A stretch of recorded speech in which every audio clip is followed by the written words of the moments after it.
Right.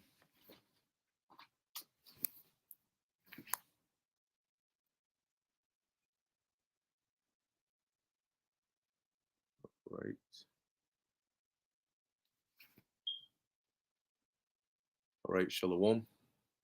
First and foremost, I want to give all praises, honor, and glory to Yahweh, Bahasham, Yahweh Shai, Bahasham, Rakah Kodash. Double honors to the elders and the apostles of Great Millstone, and peace and blessings to the elect. All right. And in this lesson, as you can see in the title, you are finished. Okay. You are finished. And here's a still image of a wallpaper that I found dealing with Babylon. Okay. And I was I woke up, I was looking for a lesson, a title to do a lesson. And sometimes you search your mind, you look at different articles, you look for different precepts that you can go into that Lord is willing to be edifying. And as I was going through various articles on Zero Hedge, RT News, and so on and so forth, you see a lot of articles that are dealing with inflation and shortages. And the headline will say something along the lines of the inflation is going to get worse in the coming weeks. It's only going to continue. All right, oil prices going up. This whole tensions with Ukraine and Russia and NATO. Okay, and all these things pointing directly at these last few prophecies that are left, and also the completion of this empire, which is hearted by America. All right, which America is known in the scriptures as Babylon the Great, or the daughter of Babylon.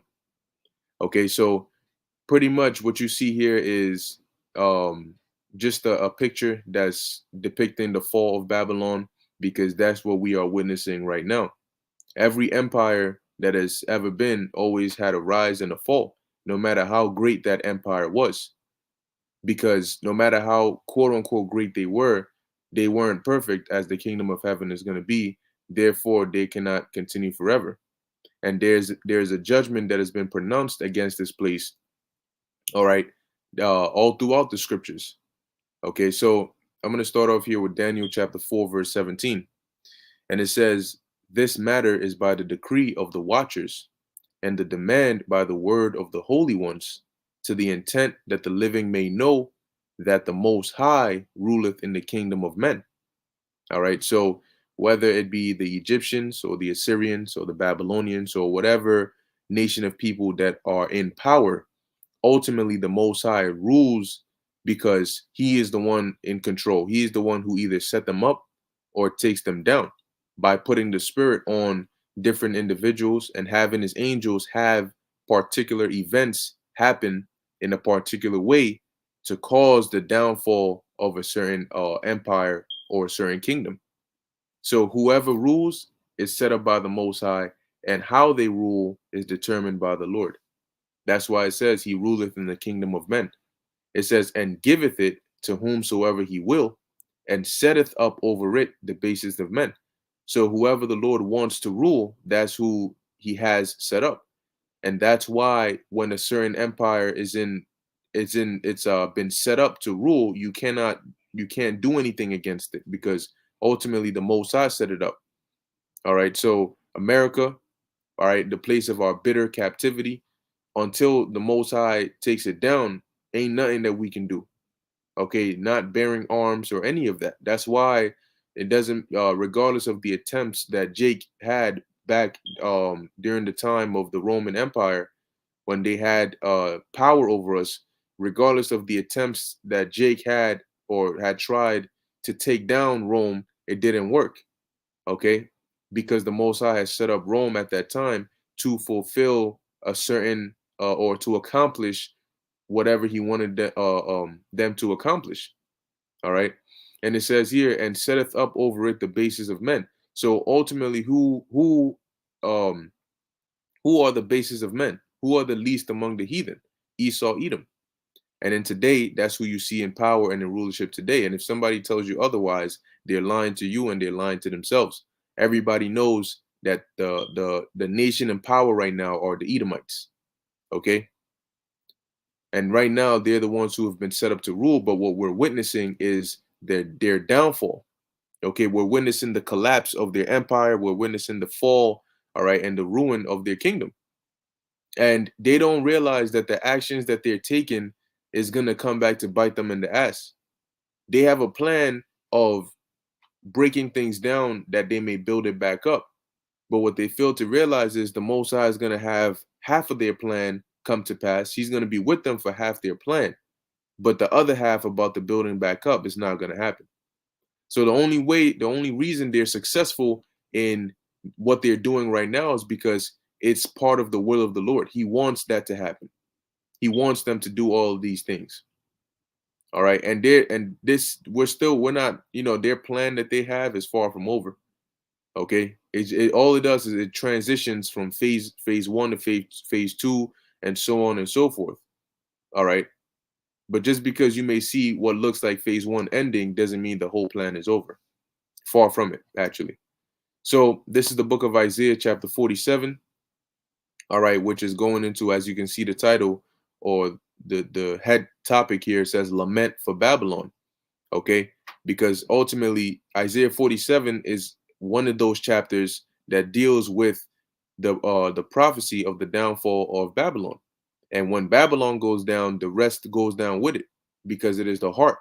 It is the whore that is sitting upon, that's riding upon the scarlet colored beast. All right, it is a part of the beast, but it is the head.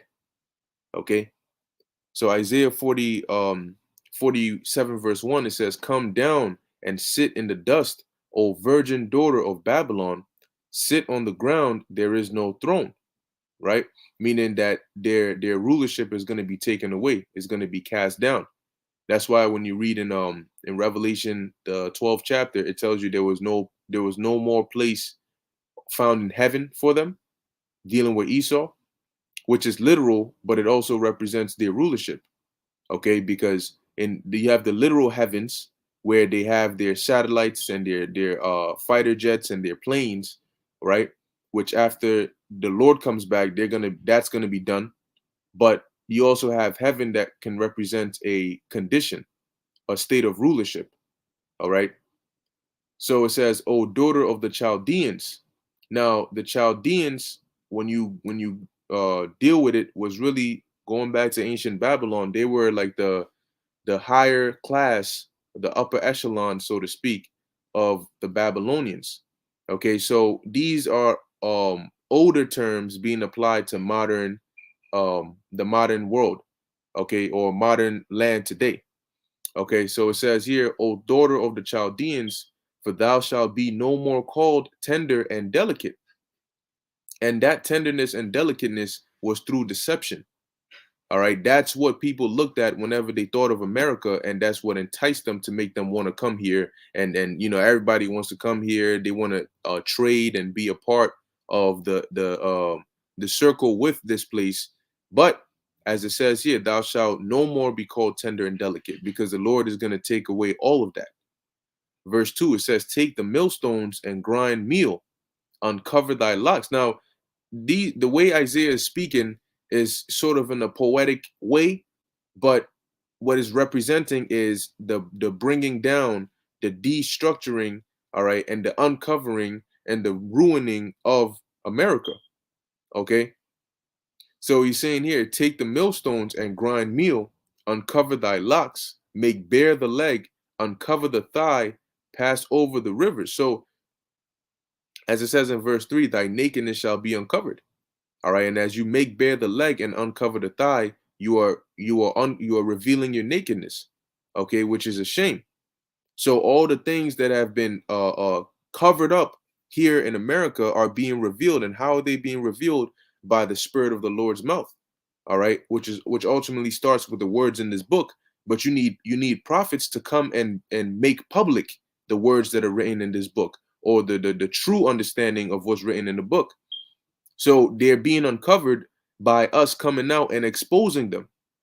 You can liken us doing these videos and going into the different things we go into and linking it up with the scriptures. If you want a visual of that, that's likened on to somebody lifting up, right? Lifting, or maybe like the wind blowing a lady's skirt up and you could see everything under. And then the thing about it is, when the skirt was down, she looked, damn, yo, she's bad and whatnot. But when the wind blew up the skirt, you saw sores and boils, you know, and dark figures, you know. Yeah, you seen the skin looks all dirty and shit, half rotten. That's what it looks like under that skirt. Okay, so what we're doing is we're uncovering the nakedness, all right, through the spirit of the Lord of this place, and people are seeing what this place truly is. You see, they're seeing how, yo, look at the economy, you know, look at the amount of protests, the division that's going on in this place. These are all a part of the nakedness that are being seen, and the shame is coming upon this place, even among the nations. All right. So America is starting to lose its renown and its position in the world, and that's why you had Trump coming in here talking about make America great again. If America was great, why would you need to make it great again? See, because they already know that they're dropping. So it says, verse continuing in verse 3, it says, "Thy nakedness shall be uncovered, yea, thy shame shall be seen." And by the time America is completely destroyed, it's gonna be the most disgusting, unwanted, repulsive place on the planet because of the things that are gonna be taking place over here. It says, "I will take vengeance, and I will not meet thee as a man." Yeah, because ultimately, when the Lord comes back, or when he sends his son back, Yahushua, Yahushua is not coming as just a mortal man. Okay, he's coming as an angelic force, as a power. And he's coming to what? To take vengeance, which it tells you that in what's that, Isaiah? Let me see. I think it might be Isaiah 42. Let's see if I'm right. Yep, there we go. So Isaiah 42 and 14, it says here, oh, matter of fact, you know what? Let's start at 13. It says, "The Lord shall go forth as a mighty man. He shall stir up jealousy like a man of war." Now, when you deal with men of war are not people that are soft. They're not soft spoken. They're not soft. They're hard men. Okay, that do what needs to be done. Bold. Okay, lion like, fierce. Because war is not a game. Okay, war is a serious thing where people die. People kill, people get hurt. So in order to be a man of war, to go to war, you have to have a strong mind. You have to be fierce. Okay. So when you hear like a war cry, or a roar, you can feel the energy of that.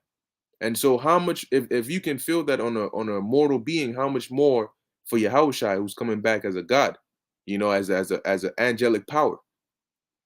And this is gonna be when he returns.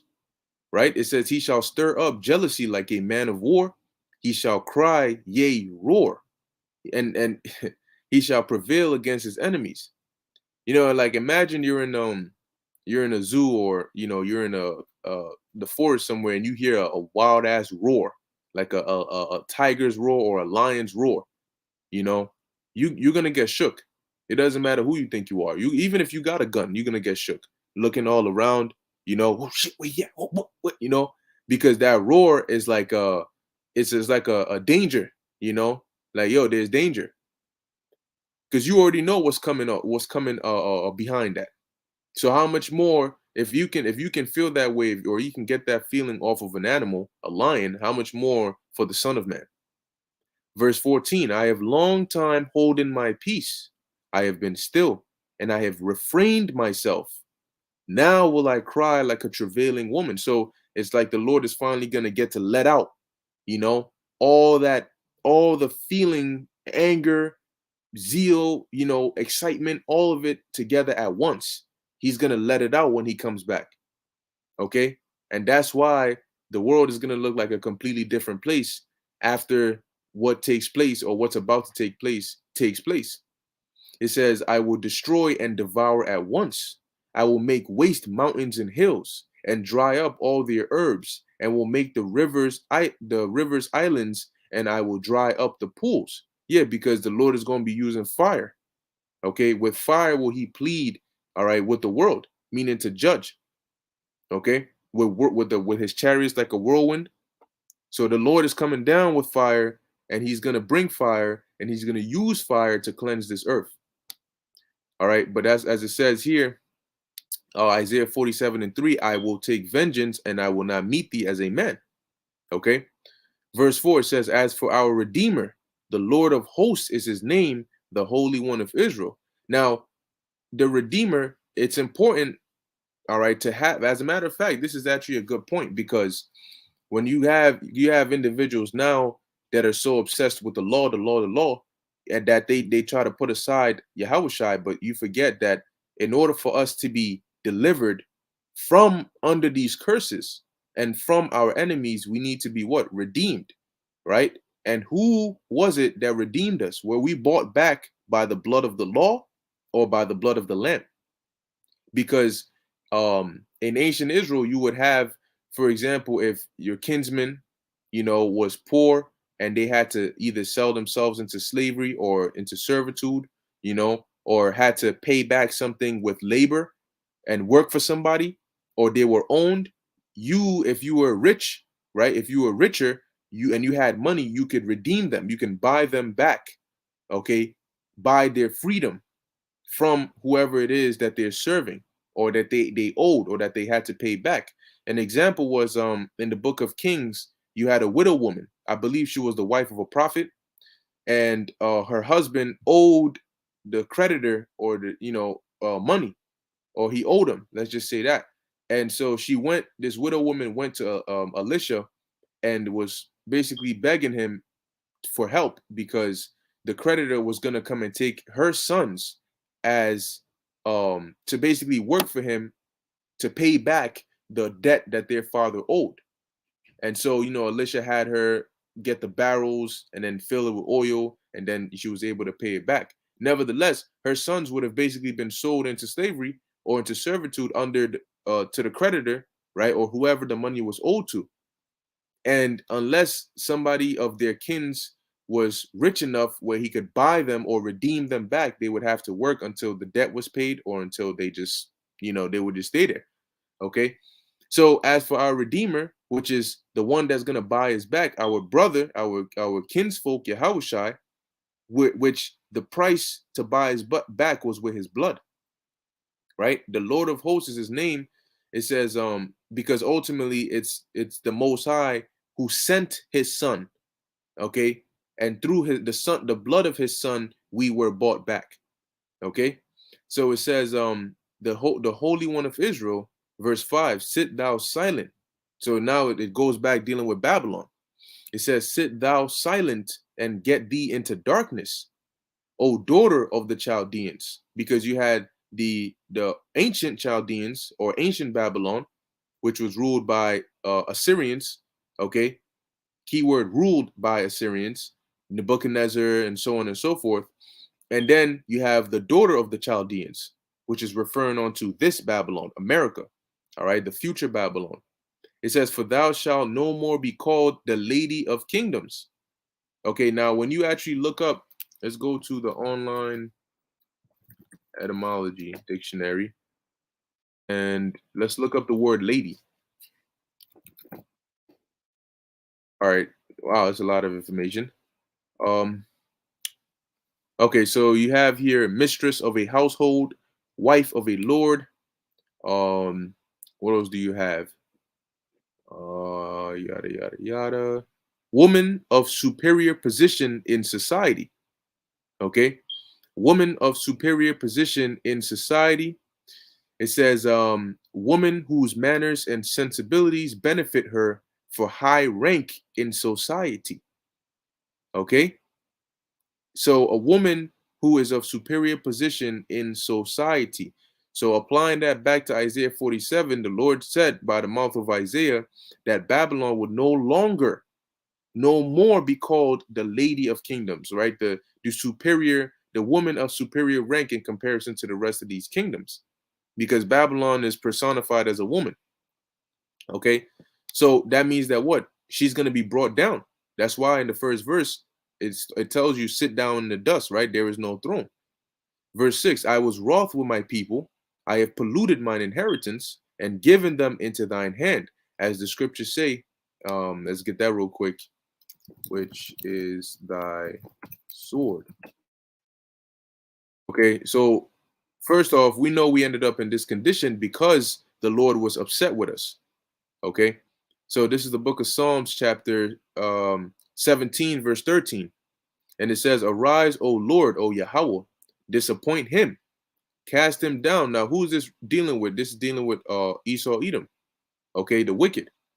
Cast him down, deliver my soul from the wicked. So how do you know that the wicked is Esau? Well, Malachi, the first chapter and the third and fourth verse tells you that the Esau is the border of wickedness. And when you go into the word border, it means a habitation or the territory, right? So you can say the embodiment of wickedness. So the wicked, when you hear the wicked, that's dealing with Esau, because that's who he was created to be. That's the role that they play in the earth. All right. So as King David says here, deliver my soul from the wicked, which is thy sword. You see? Verse 14, from men which are thy hand, O Lord, from men of the world which have their portion in this life, and whose belly thou fillest with thy hid treasure. They are full of children, and leave the rest of their substance to their babes. Yeah, because they are the wicked, but in this their kingdom, them enjoying the fatness of the earth, they're living in a better condition than us. Nevertheless, as he said, the wicked, which is thy sword, and from men, which are thy hand. You see? And so when it says here that the Lord gave us into their hand, it was for us to be punished, meaning the Lord allowed them to be lords over us, to have power over us. Hence, you have the atrocities that were committed onto us.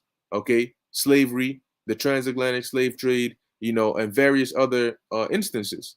Okay, what they did to the 10 tribes that were here in the Americas. Why do you think they had the power to do that? Because the Lord polluted us and gave us into their hand because he was wroth with us. He was angry with us.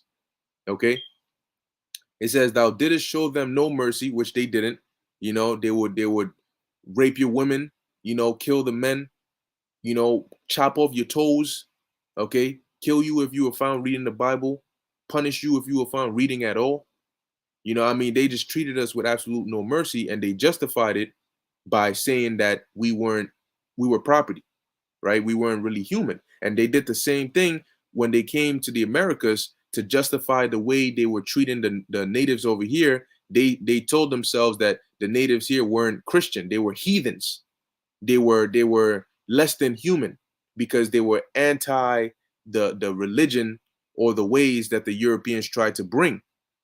Okay. And so that justified them treating them the way they did. It says, upon the ancient has thou very heavily laid thy yoke. And all these things, they didn't lay the heart that they would have to pay for these things. Okay. Verse 7. Now, see, we're reading a chapter like this in the Christian church. They would read this and not have a clue as to how it applies in prophecy, and a lot of them wouldn't even read a chapter like this because it's just to them, it's just one of those chapters that's just in the book. Okay. Oh, it's just in the book of Isaiah. That's it. They don't know. A lot of these people don't know more than 3 or 4 chapters in a particular book. In the book of John, all they know is John, the 3rd chapter, John 3:16, John 10:30, and John, the 1st chapter. Right? And the word was God. That's all they know. They don't actually know anything more. Right? They don't know the other precepts. They don't know chapters. All they know are tiny verses in there. And that's why when you hit them with certain verses, they've never seen it before. They'll be shocked because they're like, I didn't even know that was in the Bible. And that's why the scriptures say, blessed is he that readeth, because a lot of them don't read. So they don't know what's actually written in here. And if they read it, they don't understand what it's talking about, so they disregard it. So they may start at the first few verses and say, well, then they jump to somewhere else. If for the 5 to 10 minutes that they actually open their Bible to read it. Okay. But they get mad at us. But why would you get mad at us? The same book you disregarded, we have in high esteem. And the Lord put the Spirit on us to read it and to understand it and to go into it. So now all of a sudden you want to come and claim it, you know? These so-called Christians have been claiming Christianity. They haven't been claiming the Bible. But the second we come out and start going into it, all of a sudden, oh no, no, you guys are doing it. But wait, hold on a second. How are we breaking it down wrong when you weren't breaking it down at all? All right. You were teaching Christianity, holding the Bible, trying to support your claims. You weren't teaching the Bible. You were teaching your doctrines, dogma. And now what we're doing is teaching the actual scriptures. For before the Lord put us on the scene, starting with our elders and apostles on down, right? People were not actually teaching the Bible, the correctness of the scriptures. All right. They were using verses in there to support their doctrines or their dogma.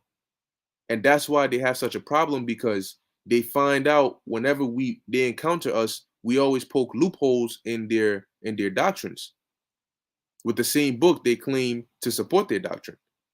And that's why they get mad. But that's all right. Verse 40, Isaiah 47, verse 7, it says, "And thou saidest, I shall be a lady forever." Now remember, we just went into the word lady, right? So meaning they, in their mind, their pride, they think that they're gonna, matter of fact, Psalms, what's that? The book of Psalms 49 and 11. Wait for it to load. There we go. Psalms 49 and 11. It says, "Their inward thought is that their houses shall continue forever, and their dwelling places to all generations. They call their lands after their own names." See, so they want linking it with Isaiah 47 about them saying there shall be a lady forever, a lady being a woman of superior rank. They think that their status, their houses, their position is going to continue forever, that they're always going to remain in a high position. That's why it tells you in the book of Daniel, the 7th chapter, whose look was more stout than his fellows, because this is their inward thought, that pride. Dealing with the book of Obadiah, it tells you that the pride of thine heart have deceived thee. Okay. So it says, so that thou didst not lay these things to thy heart, neither didst remember the latter end of it. So they didn't sit down and think about the recompense that they would suffer for putting the people of the Lord through the things that they did. Because in their mind, they were never going to go down and we were never going to come up. So if that's the case, why would they have to worry about us? Verse 8, "Therefore hear now this, O thou that are given to pleasures." And that's all you see. When you go, you have Las Vegas, Sin City, places that are literally designated just for pleasures. And to make it worse, they go so far as to include heavy abominations in that. Okay, they don't have pleasures in righteousness. No, they pleasure in wickedness. So the pleasures that they are given to, self-willed, okay, unbridled lust, lasciviousness, okay, just wild things, gluttony, adultery, murder. It says, "Thou that dwellest carelessly, that sayest in thine heart, I am, and none else beside me. I shall not sit as a widow, neither shall I know the loss of children." Okay, so they think that they're always going to be Phil, never experiencing the pain of loss. But you have another thing coming. And because of that pride, they're rushing up in there saying Russia this, Russia that. Now they're saying that there's information that's coming out saying that the whole thing going on over there, the reason they're saying that Russia can do something at any moment, or Russia is getting ready to set up a false banner, right, which is a key word for the false F, but I'm not going to say that word. So the reason they're saying that is because I believe they said in Ukraine they're actually planning that Ukrainians themselves are going to set up something and then blame it on Russia and say, see, we warned you Russia was getting ready to do something any day now, and now they've done it, when in actuality they're the ones behind the scenes who are actually doing it. But they're using it as a pretense to have justification to now pin Russia as the bad guy, and now be able to go up into Ukraine and go up and basically start some shit. But like I said, the Lord is going to be okay with that, because guess what? What's happening right now is written in the scriptures. It's written in Matthew 24. It's written in Luke 21. It's written in Matthew 13. I mean, Mark 13. All right. About wars and rumors of wars. We are in the midst of that prophecy being fulfilled as we speak. Wars and rumors of wars. Okay. Wars and rumors of wars is exactly what you're seeing. When you look at these headlines, all you hear is NATO and Russia gonna turn into a full all-out war? Is World War III on the brink? Is this about to happen? These are wars and rumors of wars. All right, but the end is not yet. Now, even if they do go to war with each other, the destruction is still not gonna go off just yet. It's still, the Lord is gonna have it go back and forth, die down, get hot, die down, get hot, until the MOTB is made mandatory, until the hour of temptation comes to pass. That is a prerequisite for the destruction. All right. Um, verse 9, it says, "But these two things shall come upon thee in a moment, in one day: the loss of children and widowhood, they shall come upon thee in their perfection, for the multitude of thy sorceries, and for the great abundance of thine enchantments." And that's what this place is. It's all enchantments. It's all illusions and enchantments. That's how they get these people, through deceptions, illusions, and enchantments. They can actually make you stop believing something you know is true and start believing something that's a lie. They control people's minds. They can make you go from saying I'm never going to put on a mask to now saying I'm never going to take off a mask. These are enchantments that they put on people. Okay? And that's why you have the people that are most sick over here. Sick in the body and sick in the mind. Verse 10, it says, "For thou hast trusted in thy wickedness, thou hast said, none seeth me. Thy wisdom and thy knowledge, it hath perverted thee." And what are their wisdom and knowledge in? It's in the left hand side. Okay? And their technology, and guess what? The Lord gave them that so they can fulfill prophecy, but it has gone to their head. And that's why they're bold enough as to think that they can fight against the Lord when he comes back. But all the Lord has to do is flex a little bit. And that's why in Second Ezra 14, no, Second Ezra 13, it tells you that they were afraid and yet there's fight. Because remember, when the Lord came, they all stopped against each other and turned to the Lord. But after the Lord started blasting them and bringing that destruction, that fear upon looking at a giant chariot that you have no idea the capabilities of, and multiple thousands of chariots flying through the skies, destroying things, fireballs flying places, people getting beamed up, they're going to be afraid. Because number one, they're not going to know how to handle it. They're not going to know what's really going on. And number three, it's going to be very chaotic and fast paced and intense. Because you're going to be seeing certain things, but you're going to be feeling certain things, and you're going to be hearing certain things, and you're going to be smelling certain things. All of your senses are going to be overwhelmed with shock. Okay? That's what it's going to be like, because it's going to be a day unlike any other. So your eyes are going to be shocked, your nose are going to be shocked, your ears, your thoughts, your feels, everything is going to be shocked, because you've never seen anything like it before, but you've never, oh, whoops. You've never seen anything like it before, but you've never smelt anything like it before. Neither have you heard anything like it before. The sound you're going to be hearing, just the sound of a chariot, the sound of the lasers coming together and then being let out, and then the sound of the impact, the shaking of the earth, all of these things is going to be overwhelming. Now imagine you having to fight against something like that. That's suicide, you know? So the destruction of this place is going to be unlike any other. That day, man, that day of the Lord's return is going to be great. It's going to be crazy. All right. So it says here, verse 11, "Therefore shall evil come upon thee, thou shalt not know from whence it riseth." Because all of a sudden the Lord is going to just flip things, and it's going to be out of this devil's hands, because in his mind he has everything calculated, planned. Yeah, we're gonna trigger this. We're gonna demonize Russia. We're gonna institute the MOTB. We're gonna do this here. We're gonna try to jab, poke everybody, but then we're gonna do all these things. They have it in their mind. They're engineering chaos, but the Lord is going to take the steering wheel from their hand.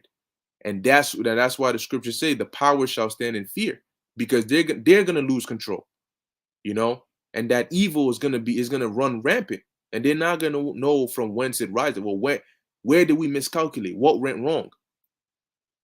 It says, and mischief shall fall upon thee, and thou shalt not be able to put it off, because the Lord is the one that has set it up. It says, and desolation shall come upon thee suddenly, which thou shalt not know. And after that desolation, this place is going to be a desert. All right. And these elites are going to be in shackles.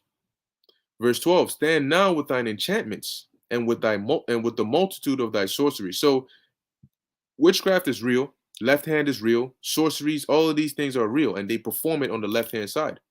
They do these things. They actually put spells up. There are certain chants that they have, and they say they talk to demons. They communicate with these demons. Okay, they're casting spells. They do all of these things. It's real. It's not mythology. We're reading it right now, and now the Lord is, he's sort of being facetious. He's saying, well, stand with you. So all your big bad enchantments, right? Your sorceries and your all the things that you've been doing so far, bring those. All right. And let's see what you can do with that. Okay. It's like when Elijah was mocking the prophets of Baal, because they were out here, doing all this, that, and the third. And now here it comes time for the sacrifice. Where he at though? Where's your big bad God? Where's your Baal? Maybe he's sleeping. You got to scream louder. He's a little busy right now. He got his phone on do not disturb. All right. So it says here, stand now with thine enchantments and with the multitude of thy sorceries. See? So they don't have one priest or two priests no, they have a multitude of witches and warlocks that are constantly putting up spells. Okay. That swap out, that put more spells, that swap out, that put more spells.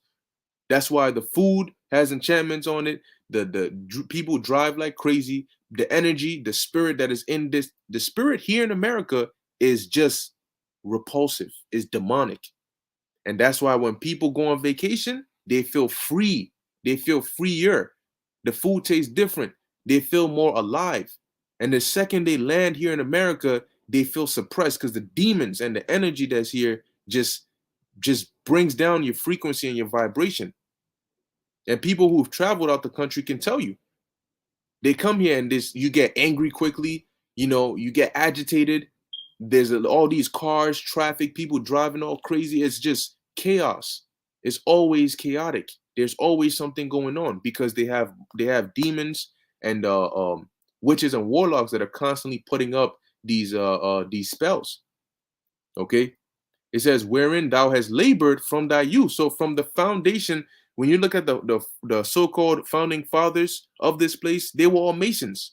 They were all into that secret society stuff, into the left hand stuff. So from the beginning, from the youth up until now, that's what this place, that's the true uncovering of this place. It's been built on witchcraft and sorceries and enchantments. All right. It says, if so be thou shalt be able to profit, if so be thou mayest prevail. Right. So you've been dealing with this, all these years. That's what you've been using. So bring them. It may be you might have a chance. Okay. Which once again, he's just playing with them. Verse 13, it says, thou art wearied in the multitude of thy counsels. Yeah. And this links up with Isaiah, the 19th chapter, when it tells you that the heart of Egypt shall melt and that the wisdom, right? Let's actually get it real quick.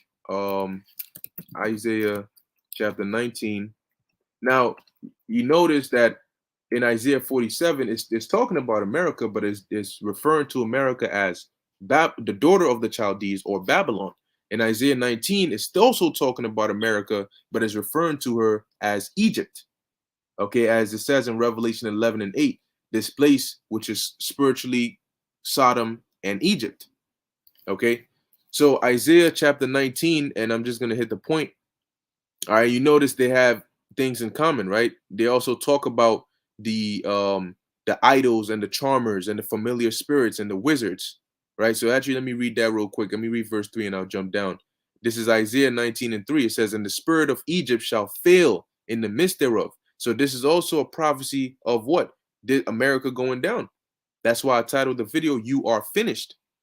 Because what the things we're seeing are signs to indicate to us that, yeah, the Lord is getting ready to take this place out. It says, and the spirit of Egypt shall fail in the midst thereof. It's like looking up at the skies and seeing the clouds getting darker, and you know, yeah, it's about to rain. And you hear the slight thundering, and you know, yeah, it's about to come down, it's about to pour. Well, that's what we're saying when we see these prophecies. We're like, oh yeah, this is over. It's about to go down. All right. It says, and I will destroy the counsel thereof, right? Thou art wearied with what? With the multitude, where we at? With the multitude of thy counselors. Yeah, because it's getting to the point where they're not going to be able to give you any answers. Okay. So as back in Isaiah 19:3, it says, and the spirit of Egypt shall fail in the midst thereof, and I will destroy the counsel thereof, and they shall seek to the idols and to the charmers and to them that have familiar spirits and to the wizards. So they have all of these people that they get counsel from, these elites that have these priests and those that have familiar spirits, which a familiar spirit is a demon, right? Um, like when you watch certain TV shows that have like vampires and witches and so on and so forth, they call them familiars, right? Which is short for familiar spirit, which is almost like a demon that makes a pact with you that you can deal with, you can work with. Some of them act as doppelgangers, you know. Some of them act as animal spirits, you know. Some of them act as mediums, okay. So it's basically dealing with demons. Okay. Um, it says, and Egypt will I give over to the hand of a cruel Lord, which is Yahushai, and a fierce king shall rule over them, saith the Lord of hosts. Now coming down to there we go, verse 19. It says, surely the princes of Zoan are fools. So when you read in the scripture and it's dealing with the princes and those that are higher up and the stay is dealing with the high class, the council, right? And Zoan, these are ancient Egyptian terms, but it's applying to modern Egypt. Okay, so it says, surely the princes of Zoan are fools, and the counsel of the wise counselors of Pharaoh is become brutish, right? It's become without sense, animalistic, right? Base. And who is the modern day Pharaoh? Esau, Edom, the synonymous with the Chaldeans. It says, how say ye unto Pharaoh, I am the son of the wise and the son of the ancient kings? Where are they? Where are thy wise men? Let them tell thee now, and let them know what the Lord hath proposed upon Egypt. See, in Isaiah 47, it says, stand now with thine enchantments, you know, and your sorceries which you've labored from your youth. You know, maybe they can help you. Here it's saying, well, where are your wise men? Okay, verse 13, it says, the princes of Zoan are become fools. The princes of Noph are deceived. They have also seduced Egypt, even they that are the stay of the tribes thereof. Okay, because they're not going to have the answers. Okay, they're going to be scrambling. They're going to be like Nebuchadnezzar's wise men and soothsayers when he asked them to tell him what his dream was and to break it down to him. That's what they're going to be like. They didn't have the answer. They're not going to know what to tell you. So when the Lord takes control out of these devils' hands and spirals all hell on the earth, these devils are going to be going to their demons and their witches and warlocks like, yo, what's going on? You know, and they're not going to have answers for them because it's going to be beyond their control. Verse 13, it says, thou art wearied in the multitude of thy counselors. Let now the astrologers and the stargazers and the monthly prognosticators stand up and save thee from these things that shall come upon thee. Behold, behold, they shall be as stubble. Now, what is stubble? Stubble is the remains, right? Like the remains of a fire. So it says, they shall be as stubble, the fire shall burn them. What fire is this? This is going to be the fire from the thermonuclear missiles, as well as the fire from the lasers of the chariots, as well as whatever other forms of fire the Lord is going to cause to come down upon this place. Okay. But we know that this time the judgment is going to be by fire. The first go around, it was by water, but this time is going to be by fire. It says, the fire shall burn them, and they shall not deliver themselves from the power of the flame. So anybody that is on the soils of America will, when the fire hits, you will be melted. If you were not beamed up as being a part of the elect, you will be melted. That's why these elites ain't going to be here in America. All right. It says, there shall not be a coal to warm at, nor fire to sit before. Thus shall they be. It says, thus shall they be unto thee with whom thou hast labored, even thy merchants from thy youth. They shall wander every one to his quarter, none shall save thee. Yeah, and it tells you that also in Isaiah 13, that they're going to flee every man to his own land. All right, and this place is going to be made destitute, is going to be made desolate. So what we see going on with Russia, and when Israel says things, and Iran, and NATO, these are all really the Lord working on the minds of these kings to make ready them to the battle. Okay, that they may have that battle, because there is going to be that war of Armageddon over there in Yahweh-Shaphat. Okay, Jehoshaphat, the valley of decision. All right, and the Lord has to basically stir up, as it says in Ezekiel 39, that an evil thought is going to come into the mind of Gog, right, which is Russia. And now you can see why. For years they've been in that hibernating state, right? As the bear, they've been hibernating. They've been cool. They've been chill. But the Lord said He's gonna put hooks, all right, back into the jaws of Gog and Magog to turn them back. So that's what the Lord is doing. He's using these tensions. He's using the way things are going now to spark up that warlike spirit back into Russia, to turn it back into that Soviet Union-like spirit, to turn that Cold War hot, because the Lord is going to need Russia in that mindset for World War III. He's going to need them to get out of that diplomatic mindset, that peace, and basically have the mindset of, you know what, forget it, it's just war. You want war, you got it. That's what the Lord is bringing. And that's why He's having all these things happen the way they are. And that's why He's also breaking down the bread and the stay and everything here in America. These food shortages will lead to the famines that have been prophesied of. Okay, the pestilence will get worse. These natural disasters will get worse. And before you know it, it'll be all hell breaking loose on this place. And the Lord is going to continually turn it up and up and up. All right. And it's only a matter of time until that MOTB comes out, and you already know what time it is then. Okay.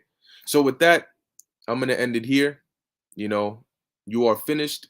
All right. That's dealing with America. And we are witnessing the downfall of the last empire to rule before the kingdom, which means that after this is the kingdom. So we can rejoice in that and be motivated to keep on giving diligence to make our calling and election sure. So with that, I hope you were edified. In closing, I want to give all praises, honor, and glory to Yahweh, Bahasham, Yahweh Shai, Bahasham, Rakah Kudash. Until next time, Shalom.